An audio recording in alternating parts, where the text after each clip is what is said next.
door to door, and that's what makes this a special interview. Terri Blackstock, no, Terri's a New York Times best-selling author.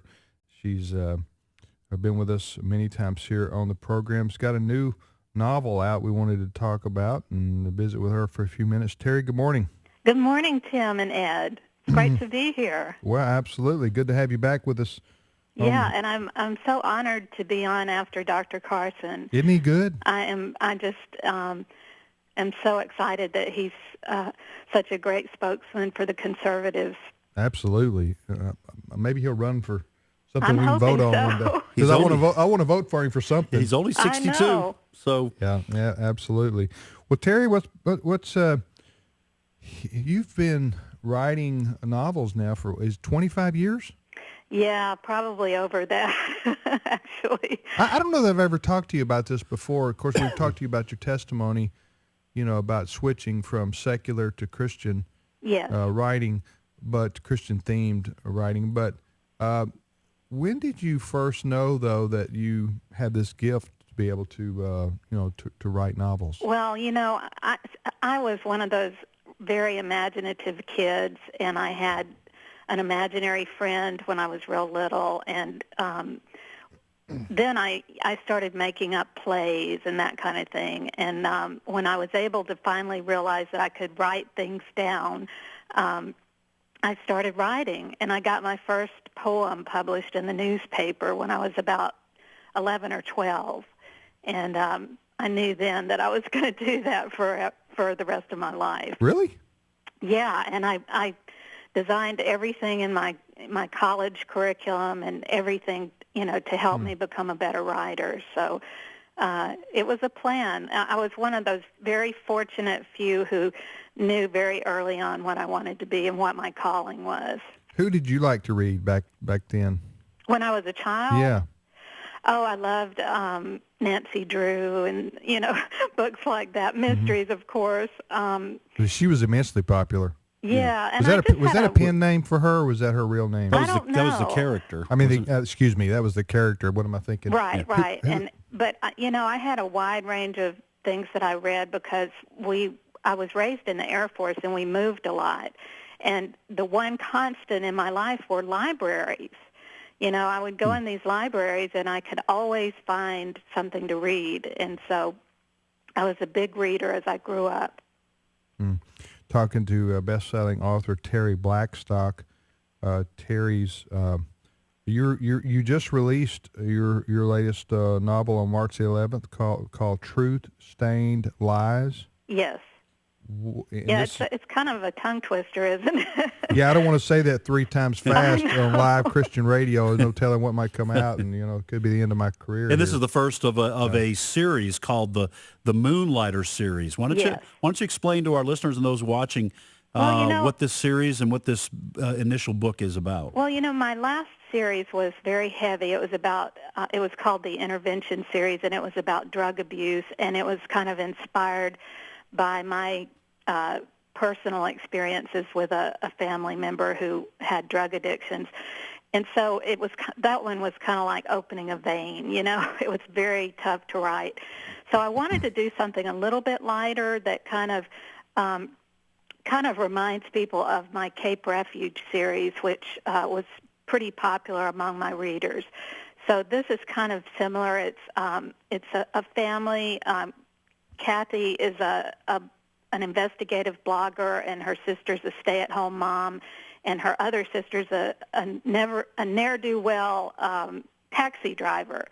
And they all have to team up to be to kind of moonlight as private investigators to solve crimes related to their family, and there are a lot of them.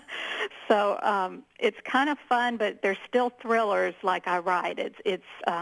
Each book will feature one of the sisters, and this one features Kathy, the blogger.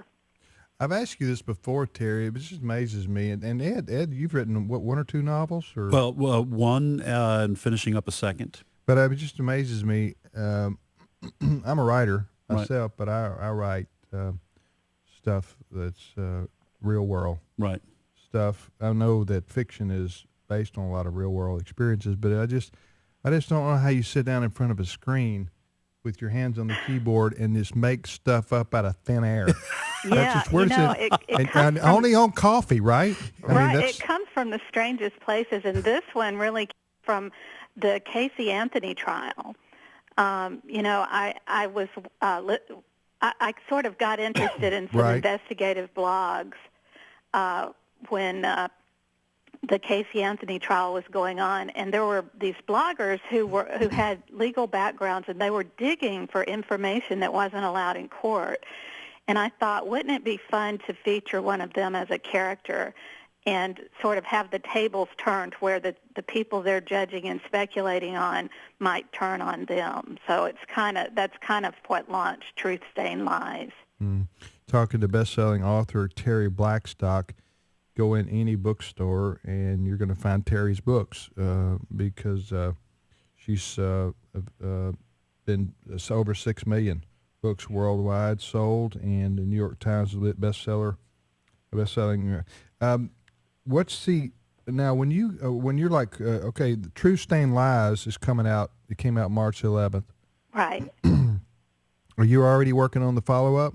I am working 2 books ahead. So the second book is already finished and it's in production, but it won't be out until early next year. Unfortunately, it takes so long to get everything done. But the third book is the one I'm writing at the moment. Have you ever sold any of your books for movies?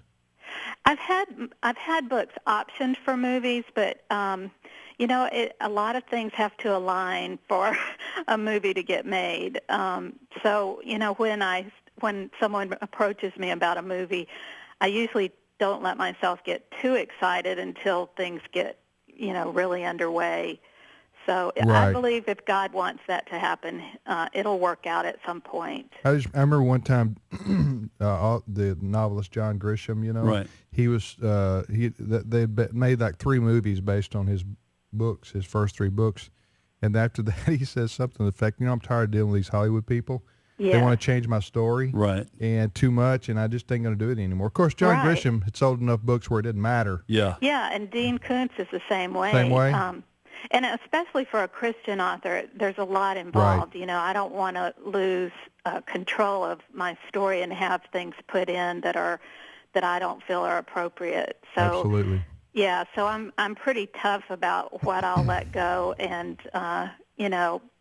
it just hasn't happened yet where everything has lined up like I would like for it to, for a movie to be made. And having Hollywood ruin one of your books isn't necessarily a thing that you'd be proud of. Just to be able to say, well, they made a movie out of it. Yeah, but it was a lousy movie and they ruined your story, and now everyone thinks your book was lousy.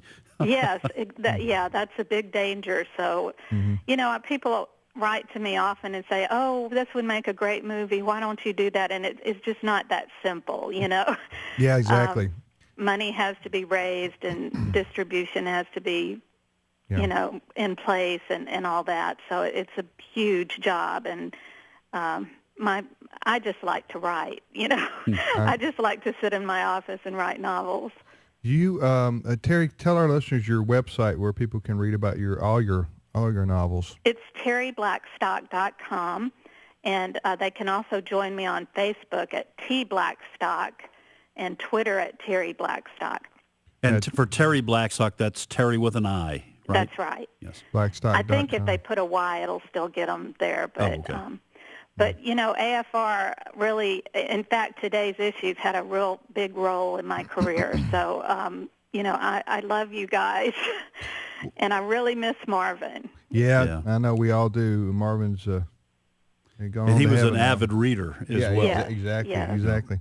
Well, listen, Terri, thanks for spending some time with us this morning, and we wanted to let people know your latest novel is on the bookstands now, in the bookstores now, or online, and we encourage people to get started reading Terri Blackstock novels. Truth Stained Lies. Thanks, Terri. Thank you. Okay. Bye-bye.